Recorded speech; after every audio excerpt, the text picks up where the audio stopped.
Did you know that the first 5 years of your child's life are more important than the rest of their childhood combined? Shocking, right?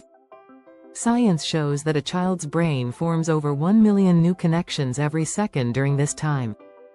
That means the way you interact with your baby or toddler can shape their future in ways you can't even imagine.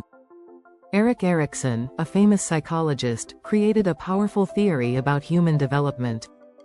He broke life into 8 stages, each with its own challenge and opportunity.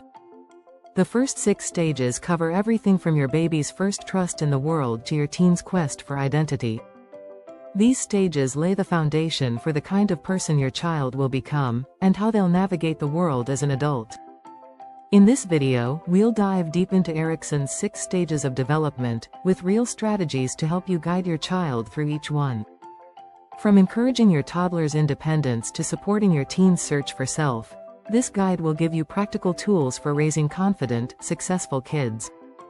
Stick around as we explore these life-shaping moments and uncover the secret to shaping your child's future. Ready to make a difference in your child's development? Let's jump into the first stage. Chapter 1. Trust versus mistrust, the foundation of your baby's world. The first stage of Erikson's theory is all about building trust. From birth to about 18 months, babies rely on their caregivers to meet their basic needs: food, comfort, and love. If caregivers are responsive, babies develop a sense of trust that the world is a safe place. If their needs are ignored or unmet, they may grow anxious or fearful. Research shows that babies whose parents respond consistently to their cries are more likely to feel secure and confident. Trust is a foundation for everything that follows in a child's development. One simple yet powerful strategy is to practice responsive parenting. When your baby cries, try to figure out what they need, whether it's food, comfort, or a diaper change. It's important to acknowledge their needs promptly and with warmth. The more responsive you are, the more your baby will feel secure. A helpful way to build trust is through eye contact. Babies learn to trust their caregivers when they see expressions of warmth and connection. Smiling at your baby, holding them close, and speaking gently can communicate love and security. This type of interaction teaches babies that they can rely on their caregivers. One interesting fact: studies show that babies who are securely attached to their caregivers tend to have stronger emotional regulation skills later in life. So, that first year of bonding is key. Also, keep in mind that this stage isn't just about meeting physical needs. Babies also start learning about emotional comfort. When your baby feels safe, they're more likely to explore their world, which builds confidence as they grow. According to Erikson, this stage sets the tone for a healthy attachment style throughout life. A child who feels safe and loved will have an easier time forming relationships in the future. So, as a parent, remember to stay consistent, gentle, and present. By doing so, you're setting the stage for a lifetime of trust. Chapter 2. Autonomy versus shame. Is your toddler ready to rule? At around 18 months to 3 years, toddlers are all about asserting their independence. This is the stage where, "I do it myself," becomes a common phrase. Erikson says this is when children are developing a sense of autonomy. They want to try things on their own, from feeding themselves to dressing. The key challenge for parents is to encourage independence without fostering shame. One strategy is to offer choices. Instead of saying, "Get dressed," try giving them a choice between 2 outfits. This gives them control while still guiding them. This small act of empowerment helps toddlers feel capable. Research shows that when children have opportunities to make decisions, they develop a stronger sense of self-confidence. While it's important to let them try, it's equally important to create an environment that is safe for their exploration. Baby-proofing the house and creating a toddler-friendly environment gives them the freedom to try new things while ensuring they're not in danger. This shows them that the world is a place they can safely explore. Another tip is to avoid shaming your child when they make mistakes. Instead of saying, "That's wrong," try saying, "Let's try it together." Positive reinforcement and gentle redirection go a long way in boosting a toddler's confidence. Shame can lead to feelings of inadequacy, which can affect their self-esteem. Interestingly, toddlers who experience supportive, non-critical parenting during this stage are more likely to take risks later on, which contributes to their emotional and intellectual growth. Erikson highlights the balance needed, giving kids enough freedom to explore, but also guiding them with love and understanding. Remember, at this age, toddlers are testing boundaries. Let them explore, fail, and succeed, but always stay patient and supportive. This way, they'll learn autonomy without feeling overwhelmed or shamed. A healthy balance between freedom and structure will set them on the path to becoming confident, independent individuals. Chapter 3. Initiative versus Guilt: Empowering Your Child's Inner Leader. From ages 3 to 6, children enter the "I want to try it" phase. This stage is all about initiative. Kids are learning to take action and pursue their interests. They want to play, create, and take charge of activities. Erikson says this is a key period for developing leadership skills, as children take initiative to explore and lead in their world. But what happens if they're criticized or discouraged? They may begin to feel guilty about their desires to act. The key here is to foster initiative while avoiding overwhelming guilt. One powerful strategy is to praise effort, not just results. For example, if your child builds a tower with blocks, don't just praise the finished product, praise their effort and creativity. This encourages them to keep trying, even if their project doesn't turn out perfectly. In addition, let your child take the lead in activities. Whether it's choosing what game to play or helping with small tasks around the house, involving them in decision-making boosts their sense of initiative. When kids feel empowered to make choices, they learn to trust their ideas and abilities. This is a vital part of building leadership skills and self-confidence. It's also important to give them space to play and experiment. Research shows that play is one of the most important ways children learn during these years. Play lets children practice taking on roles, exploring different outcomes, and figuring out cause and effect. This contributes directly to their ability to act with initiative in the real world. However, there's a fine line between fostering independence and letting them feel they are always in control. A little structure goes a long way. Setting boundaries ensures that children feel safe while still being able to assert themselves. For instance, you can let them make decisions about their clothes but still make sure the clothes are appropriate for the weather. And here's an interesting fact. Children who are encouraged to take initiative during this stage tend to be more creative as they grow. A study from the American Psychological Association found that children with high levels of autonomy and initiative are more likely to succeed in problem-solving tasks as they age. In this stage, the goal is to balance encouragement with gentle redirection. Acknowledge your child's efforts and praise their boldness. When you encourage their ideas and actions, they'll grow into confident, independent thinkers. Chapter 4. Industry versus Inferiority: The School Years, More Than Just Grades. The school years, from about age 6 to 12, are all about mastering new skills and understanding the value of hard work. Erikson calls this stage, industry versus inferiority, where kids start to compare themselves to others. They want to succeed at school, sports, and friendships, and are beginning to understand that their efforts have real outcomes.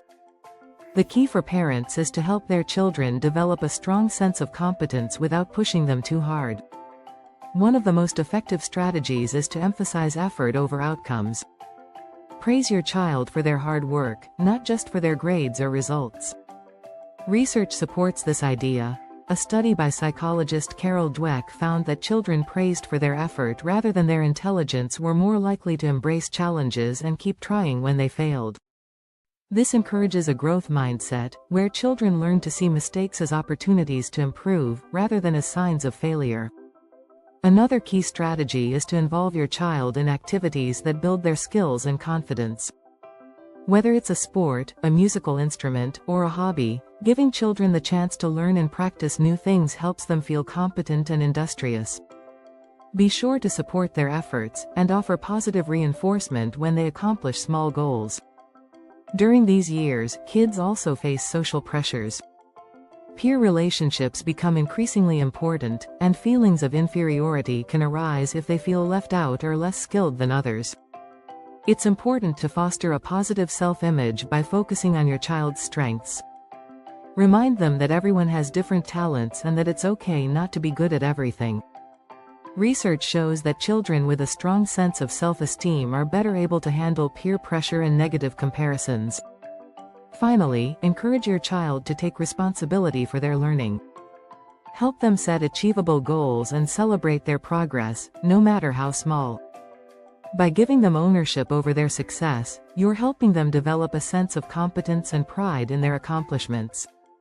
As Erikson notes, when children feel competent, they develop a sense of pride in their abilities. On the other hand, children who feel inferior may develop a lack of confidence that affects their future academic and social success. So, take the time to encourage your child's efforts and help them understand that growth takes time. Chapter 5. Identity versus Role Confusion, the Teen Quest for Me. From ages 12 to 18, teens are on a journey of self-discovery. They begin to explore who they are, what they stand for, and where they fit in. This stage, according to Erikson, is known as identity versus role confusion. Teenagers experiment with different roles, from how they dress to what they believe.